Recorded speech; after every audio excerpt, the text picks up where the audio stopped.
Bienvenidos una vez más y escuchamos de fondo a la voz de Gloria y Pepsi en el Control Room.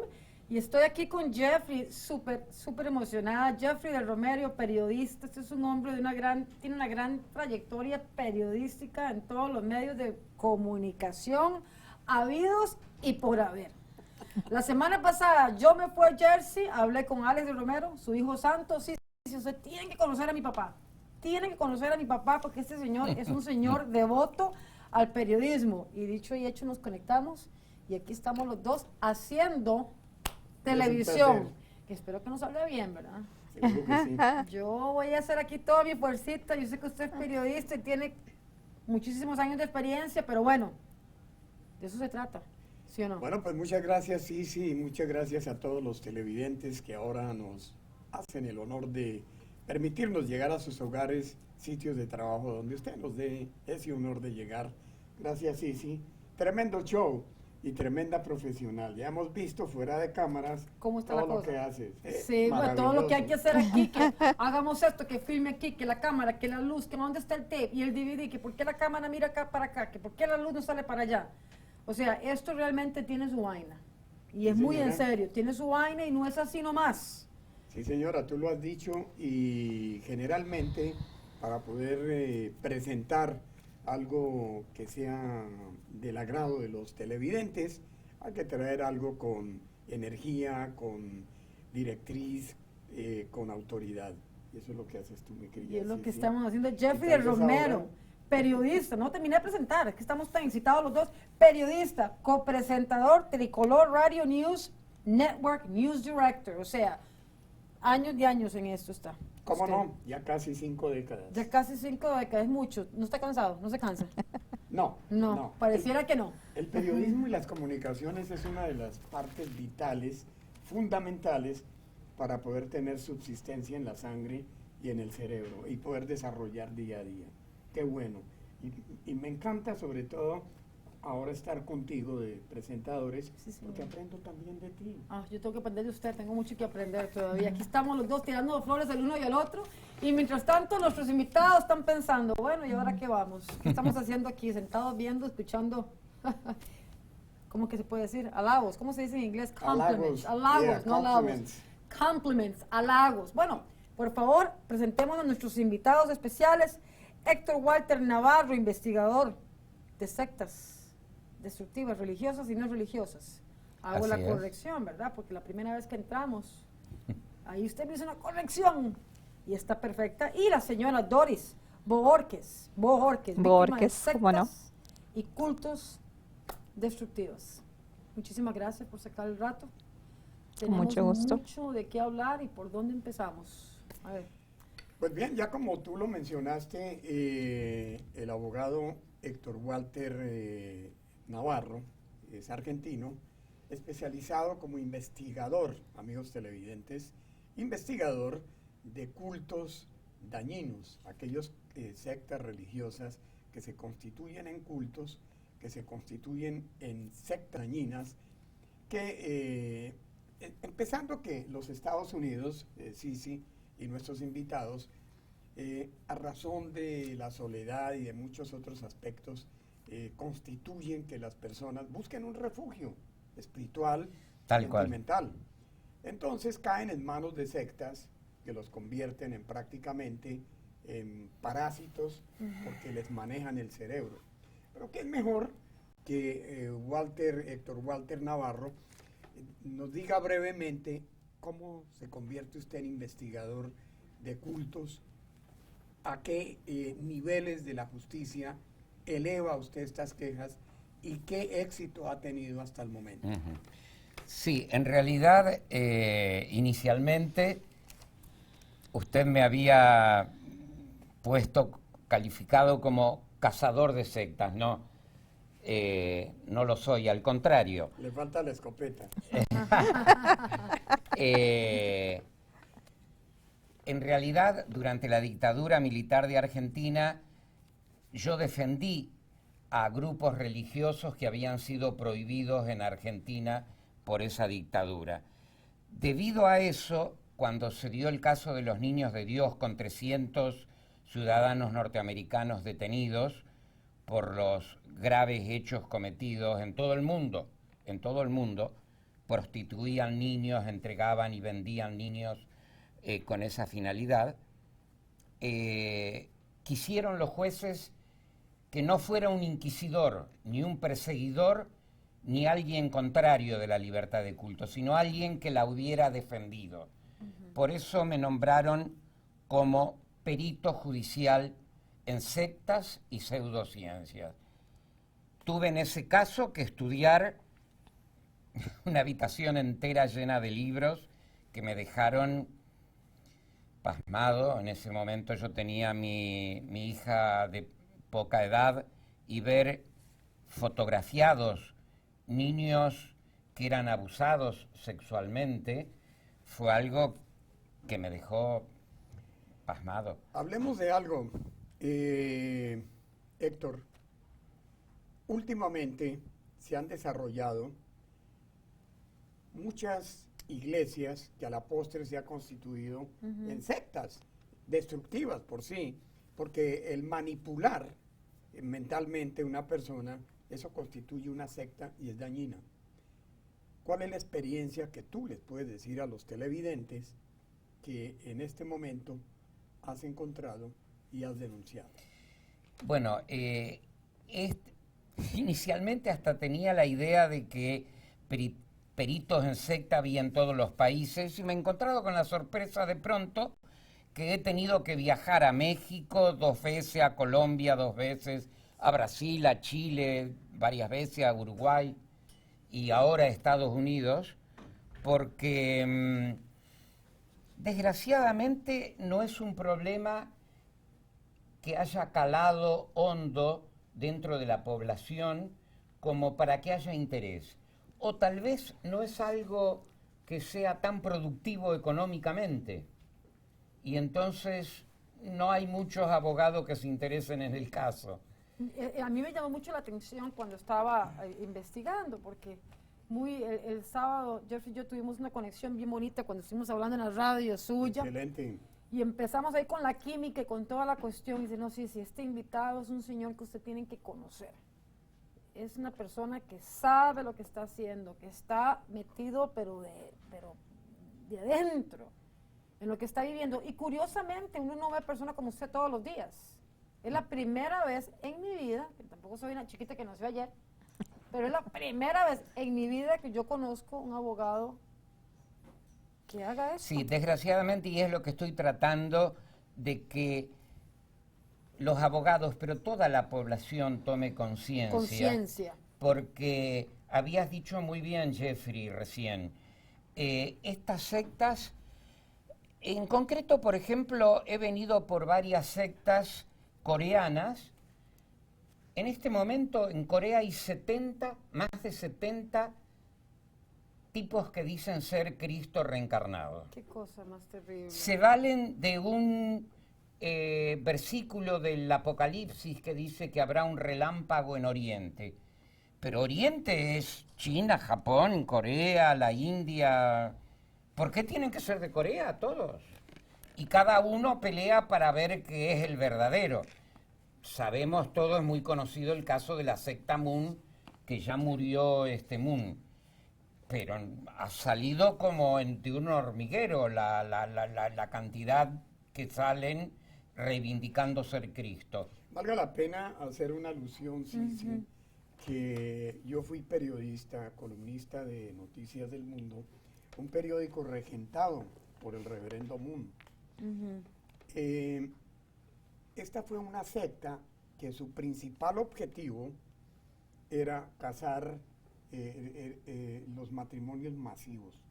Y era la combinación entre morenos con asiáticas, hispanos con hindús, árabes con, bueno, qué sé yo. Ese era el deleite del reverendo Moon, al punto que exasperó a la ciudad de Nueva York y al alcalde de ese entonces, que era Ed Koch, que finalmente el periódico tuvo que ser cerrado, porque no en su parte editorial, pero sí en la consistencia de los artículos, siempre conllevaban era a atraer a personas a contraer matrimonios masivos, inclusive de menores, mujeres de 18 años, casadas con hombres septuagenarios. Estamos hablando de 70, 75. Y Jeffrey, muchas de esas parejas que se casaban en ese momento se conocieron en ese momento. En el momento ahí. Porque el que designaba cómo debía ser la pareja era Moon. Llegó al extremo Qué cosa más de risible, que más... casó a una mujer. Moon se había muerto uno de sus hijos. Esta chica se casó con el retrato del hijo de Moon. ¡Qué matrimonio! Sí. Bueno, ¿Pero por dónde, verdad? ahora tenemos una experiencia, sí, si tú me lo permites, Sí, señor. de alguien que fue víctima Sí. de estas sectas religiosas, que valga la pena recordarle a los televidentes que el título de este programa es Ladrones de la Fe. ¿Por qué Ladrones de la Fe? Porque toman versículos de la Biblia mediante los cuales están logrando manipular la mente, el corazón también, digámoslo así, y la dignidad de la persona, que es lo más vital e importante. Nuestra invitada, Doris Bohórquez, que es agente de real estate, es una víctima de estas sectas y en manera breve nos va a decir, le va a contar a los televidentes cuál es su experiencia, con quién y durante cuánto tiempo. Bienvenida nuevamente. Gracias. Muchas gracias, le doy las gracias por permitirme estar aquí en el show. La experiencia que yo he tenido es con la Iglesia de Dios Ministerial de Jesucristo Internacional. Yo llegué a la iglesia hace más de 13 años. Inicialmente me gustó. ¿Dónde radica esa iglesia? Eh, ¿Dónde nace? La iglesia nace en Colombia, nace en Bogotá, según tengo entendido, en Las Ferias, en un barrio llamado Las Ferias. Después, con el tiempo, se va expandiendo por diferentes partes del mundo. Está aquí en Estados Unidos, está en Europa, está en muchos lados. Según tengo en Argentina, según dicen, tienen, Costa Rica también. dicen Sí, 45. Ustedes no están tan... sí, dicen que en 45 países, está en 45 países, más o menos tienen 850 templos. Fundada en 1972. No, equivocación. ¿Por ¿Por qué qué? es eso? Porque la gente piensa que la Iglesia de Dios Ministerial de Jesucristo Internacional fue fundada en 1972. Y no es así. Es otra iglesia completamente diferente, Ok. con diferentes... Valga la aclaración, ¿verdad? Sí, la Valga aclaración, lo que quiero aclarar es lo siguiente. El Espíritu Santo le da una orden al señor Luis Eduardo Moreno en 1972. Él inicia la iglesia con su esposo, con su mamá, tengo entendido que con la mamá. Él muere en 1996, mayo de 1996. De acuerdo a los estatutos de la iglesia original, una mujer no podía subir al púlpito. También no sería, ¿cómo se llama?, pedestal para que se hiciera política. Entonces, como estas cosas, la esposa de él quería hacerlo, por lo que yo me he dado cuenta, entonces ella crea otra iglesia y fue fundada en abril de 1997 en Colombia, y en Estados Unidos fue fundada en el estado de Florida en mayo de 1998. A nosotros nos han hecho creer que la iglesia tiene 45 años, cuando en realidad la iglesia solo tiene 18. Entonces, para mí eso es una usurpación de identidad, lo cual para mí lo considero que es un abuso para las personas, porque nos han tomado por ignorantes. Y nosotros somos personas que pensamos, nosotros somos personas que sentimos, nosotros somos personas que vivimos y que fuimos buscando a Dios. Y sí, yo aclaro una cosa, Dios se manifiesta, pero no en un ser humano, Él se manifiesta en uno, que le abre el corazón, que está buscando a Dios. Y uno ve las maravillas de Dios, pero muchas personas se inclinan hacia la persona, hacia el líder, se inclinan hacia el predicador, se inclinan hacia el pastor o a la persona que está enfrente de la congregación. Y lo que yo digo es que ese es el error más grande que puede haber en nuestra vida. Hablemos de algo que es tácito y es la estructura de una secta que comienza por manipular mentalmente a las personas. Primero, la parte económica. Usted fue víctima. Fuera de cámaras nos comentó que usted había entregado cerca de $180,000 a la Iglesia de Dios Ministerial de Jesucristo Internacional cortándole lo internacional, porque los cheques que usted me enseñó a mí como periodista no dice internacional. Número 2, usted añade que, esto lo dijo fuera de cámaras, que durante el tiempo que usted generó ofrendas o diezmos para esta organización, junto con otras personas, ayudó a lucrarse a la líder espiritual y a quien llaman papisa, la ungida de Dios. que según comillas es ungida de Dios. Esto acaba de tocar fondo. Los otros medios de comunicación la han presentado en el mundo entero como una de las mujeres más ricas, tiene avión privado, mansiones en la Florida, tiene un hijo homosexual, dicen que es el que recoge diezmos y ofrendas de las iglesias y lo disfruta con un amante francés que tiene. ¿A qué punto usted considera que fue manipulada mental y psicológicamente por ellos? ¿Y cómo es esa erogación económica que usted hace a esta organización? ¿Y cómo es que usted la vincula como grupo político? Pues sinceramente, yo andaba buscando a Dios, me entregué a buscar a Dios y yo sé que Dios mira hacia el corazón del ser humano y Dios hace la obra en uno. Yo hacía las cosas pensando que las estaba haciendo para Dios. Me entregué y es como que lo van absorbiendo a uno. Por esa forma, yo cada vez que trabajaba y le daba a Dios de lo que yo recibía, entregaba mis diezmos, entregaba mis ofrendas, di mucho. Trabajé en la fundación, he visto a través de los años como, por ejemplo, desde el año 2002, la iglesia fue tornándose completamente en un mercado persa prácticamente, donde ahí se vende de todo, es una mezcla de ventas. Yo no me explico cómo una persona puede explotar a las mismas personas que le están dando la satisfacción de que ella pueda vivir cómodamente, tener sus lujos que tiene. ¿Cómo es posible que haya iglesias aquí en New Jersey? Estoy hablando de New Jersey, de dos que conozco, que usted hasta para ir a la iglesia tiene que pagar por el parqueadero. Usted paga $1. O sea que yo le pago para ir a recibir, yo doy diezmos, doy ofrendas y aparte de eso tengo que dar dinero para parquear mi vehículo. Aún así, el día domingo, cuando el hombre que no conocía a Dios, digámoslo entre comillas así, la gente afuera, los domingos no cobran por un parqueadero, pero la iglesia sí lo hace. Pero este asunto, porque yo estoy escuchando y no quiero cuidarme de interrumpir porque uno tiene que aprender a escuchar, sobre todo cuando está más joven, hay que escuchar y hablar menos. Pero el fenómeno del abuso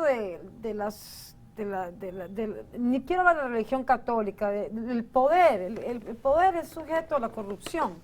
Más allá de la frontera, del idioma, sea el español, en inglés, en China, la conchinchina, todos los organismos que tienen poder son por ende corruptos. O sea, no estamos descubriendo aquí el agua tibia. Ajá. Lo que es y lo que no es, no es. O sea, la religión desde el principio de los tiempos, y Dios sabe que yo soy una persona muy cercana a Dios, a mi propia manera, han pasado cosas. O sea, uno se pone a leer la historia de la humanidad, uno va inclusive a la Edad Media, a los periodos de la Inquisición.